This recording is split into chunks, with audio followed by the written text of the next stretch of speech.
Radhe Radhe Radhe Radhe learning with Radhe Radhe YouTube channel में आप सभी का हार्दिक स्वागत है। मैं अशोक मिश्र। आज हम पढ़ेंगे भ्रांतिमान अलंकार और संदेह अलंकार में क्या अंतर होता है। तो जल्दी से देखिएगा। सबसे पहले है भ्रांतिमान अलंकार। भ्रांति शब्द का अर्थ होता है भ्रम होना और संदेह शब्द का अर्थ होता है शंका या संशय हो जाना। जैसे मैं कहूं मोटे शब्दों में, रस्सी को सांप समझ लेना, यह भ्रांति मान है। और रस्सी है या सांप, यह संदेह हो जाना संदेह अलंकार है। तो परिभाषा देखिएगा, जहां पर समानता के कारण किसी वस्तु में अन्य वस्तु का भ्रम हो जाए तो वहां पर भ्रांतिमान अलंकार होगा। या यूं कह लीजिएगा, उपमेय में उपमान का भ्रम हो जाए तो वहां भ्रांतिमान अलंकार होगा। जैसे उदाहरण देखिए, अंधेरे में रस्सी को देखकर उसे सांप समझ लेना, यह भ्रांतिमान है। यानी कि रस्सी में सांप की भ्रांति हो गई, भ्रम हो गया। दूसरे उदाहरण से और जल्दी स्पष्ट होगा, जानी शाम को शाम धन, नाच उठे बन मोर। जानी शाम, यहां पर शाम शब्द मीन्स सांवले सलोने, हमारे श्याम सुंदर कान्हा जी। है शाम घन यानी कि काले बादल, सांवले बादल, और वन मोर यानी कि वन के जो मोर हैं वे श्री कृष्ण जी को देखकर, श्री कृष्ण जी को सांवला सलोना बादल समझ करके नाच उठे। उन वन के मोरों ने श्री कृष्ण जी को, जो सांवले सलोने हैं, काला सांवला बादल समझ लिया और नाच उठे। तो श्री कृष्ण में काले बादलों की भ्रांति हो गई है। ओस बिंदु चुग रही हंसनी, मंजुल मोती उनको जान। शब्दों पे ध्यान दीजिएगा। यहां कोई हंसनी है, आप जानते हैं जो हंसनी होते हैं वे मोती चुगते हैं। और यहां ओस की बिंदुओं को यानी कि ओस की बूंदों को चुग रहे हैं, क्या समझकर? मोती उनको जान।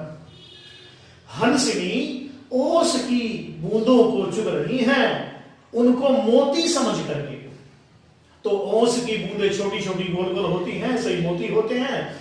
तो ओस की बूंदों को मोती समझ करके हंसिनी चुग रही है। आगे देखो पंक्ति बड़ी इंपॉर्टेंट है, मैत्री शरणगुप्त के साकेत से ली गई है कि नाग का मोती अधर की कांति से, बीज दाड़िम का समझ कर भ्रांति से, देख कर सहसा हुआ शुक मौन है, सोचता है अन्य शुक यह कौन है। इसमें उर्मिला जी बाग में बैठी हैं, बगीचे में बैठी हैं। लक्ष्मण जी की पत्नी का नाम उर्मिला, मैत्री शरणगुप्त ने लिखा ना। तो उर्मिला जी बहुत ही खूबसूरत हैं, बहुत सुंदर हैं। उन्होंने नाक में मोती पहना हुआ है। मोती कैसा होता है? श्वेत। और उर्मिला जी के जो ओष्ठ हैं, अधर हैं, वे कैसे हैं? लाल लाल। तो होठों की लालिमा के कारण उनके नाक का जो मोती है, सफेद मोती, वो लाल लाल दिखाई पड़ रहा है। और उनके सामने एक पेड़ पर कौन बैठा है? शुक। शुक माने तोता। तो उस तोते ने उर्मिला के नाक को क्या समझ लिया? तोता।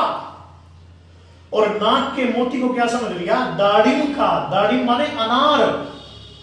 तो मोती को समझ लिया अनार का दाना। तो मोती को अनार का दाना समझकर खाने के लिए लपकने लगा, भागा। पर देख कर सहसा हुआ शुक मौन है, सोचता है अन्य शुक यह कौन है। और इस प्रकार से वो जो तोता है, शुक है, वो मौन हो गया है और सोच में पड़ गया, यह दूसरा तोता कौन है। तो नाक में तोते की भ्रांति, मोती में अनार के दाने की भ्रांति, तो ये हो जाएगा भ्रांतिमान अलंकार। पहचान लेंगे? आगे देखिएगा। संदेह, जहां किसी वस्तु के संबंध में अनेक वस्तुओं का संशय पैदा हो, वहां संदेह अलंकार होगा। इसकी एक ट्रिक होती है, क्या? या अथवा की अथवा किंदो, रस्सी है या सांप, ये संदेह अलंकार है। जैसे सारी बीच नारी है कि नारी बीच सारी है, सारी की ही नारी है कि नारी ही की सारी है। दुशासन ने द्रौपदी की साड़ी को खींचा, द्रौपदी ने श्री कृष्ण को पुकारा, भगवान श्री कृष्ण साड़ी बन गए, इसलिए साड़ी का अंत नहीं हुआ।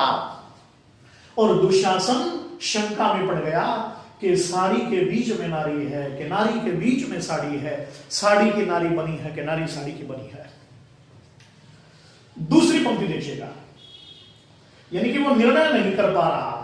संदेह अलंकार में शुरू से लेकर अंत तक निर्णय नहीं हो पाता, संशय ही बना रहता।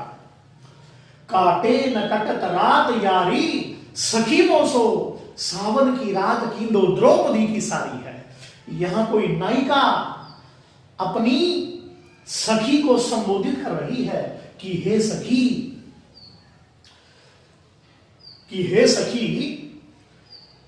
पिया जी के वियोग में काटे न कटत रात, यह जो रात्रि है, यह जो रात है, अरे सखी ये काटे नहीं कट रही है। सावन की रात कींदो, द्रौपदी की साड़ी है। ये सावन की रात है कि द्रौपदी की साड़ी है। जैसे द्रौपदी की साड़ी समाप्त होने का नाम नहीं ले रही थी, ऐसे ही पिया जी के वियोग में ये जो रात है सावन की, ये काटे नहीं कट रही है। सावन की रात कींदो, द्रौपदी की साड़ी है। तो इसमें भी जो है ना, सावन की रात है कि द्रौपदी की साड़ी है, यहां पर संदेह पैदा हो गया है। यह मुख है या चंद्र, कोई प्रेमी प्रेमिका के मुख की ओर देख रहा है और क्या बोल रहा है, यह मुख है या चंद्रमा है।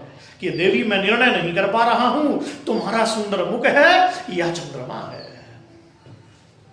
यह नीर है, क्षीर है या खीर है, यह पानी है, यह दूध है या खीर है। जैसे मैं कहूं यह शेष है, महेश है, गणेश है, दिनेश है या सुरेश है। संदेह की स्थिति है। चोरटी है गोरटी या छोरटी अहीर की,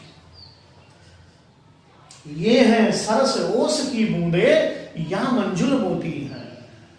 ये ओस की बूंदे हैं या सुंदर मोती है। यहां देखिए, हाँ नेहा बिल्कुल ठीक बोल रही है, मैडम जी बिल्कुल ठीक बोल रहे हो, ये गाना ही है कि चेहरा है या चांद खिला, जुल्फ घनेरी शाम है क्या, सागर जैसी आंखों वाली, ये तो बता तेरा नाम है क्या।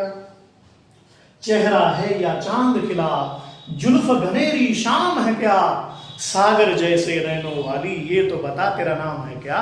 तो इसमें भी जो है ना, संदेह की स्थिति पैदा हो रही है। चौदहवीं का चांद हो या आफताब हो, तो जहां पर भी आ जाए ना या की किंधो, तो वहां पर हो जाएगा संदेह अलंकार। तो आशा करता हूं कि आप मित्रों को, साथियों को, सबको समझ में आ गया होगा। और learning with Radhe Radhe YouTube channel को सब्सक्राइब करना ना भूलिएगा। और फिर आपसे मुलाकात होगी, तब तक के लिए राधे राधे राधे राधे राधे राधे। स्क्रीनशॉट लीजिए।